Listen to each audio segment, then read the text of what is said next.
నేడు మనం అనుభవిస్తున్న స్వాతంత్రం వాళ్ళు రక్తం కింద. కర్నూలు జిల్లా ఆదోని మండలం దొడ్డనగరి గ్రామంలో స్వాతంత్ర దినోత్సవ వేడుకలు ఘనంగా నిర్వహించారు.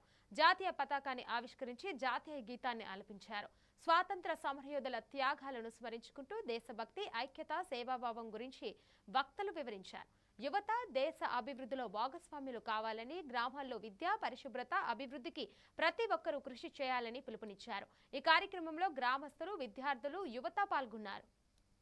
ఆయన మంత్రిగా అయ్యాడు ఎందుకంటే ఇక్కడ అన్ని సంస్కారాలు చేయాలి.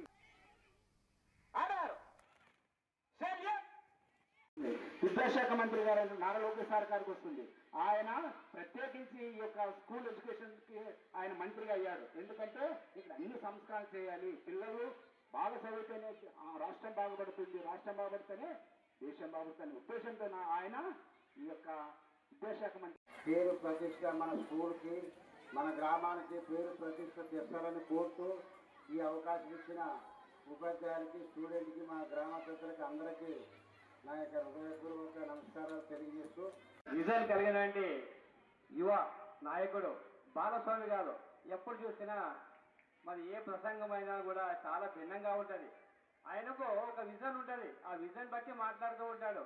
పిల్లల్ని మంచి స్ఫూర్తినిచ్చేటువంటి సందేశాలు ఇస్తాడు. బాగా ధన్యవాదాలు తెలియజేస్తున్నాను. మీరు కూడా ఇక్కడ కాబోతున్నారు త్వరలో వయసును బట్టి. అప్పుడు మీకు నాలాగా సన్మానం జరగాలని, మీకు అప్పుడు చేసేవాళ్ళు ఉండాలని ఆ దేవుడిని ప్రార్థిస్తున్నాను. ఇంకోటి ఏమండి, ఎవరు కూడా కొంత చెప్పలేకపోయినా నేను, ఎందుకంటే ఒత్తిడి ఎక్కువైపోయింది ఈరోజు చెప్తున్నాను. కాబట్టి అందరూ హ్యాపీగా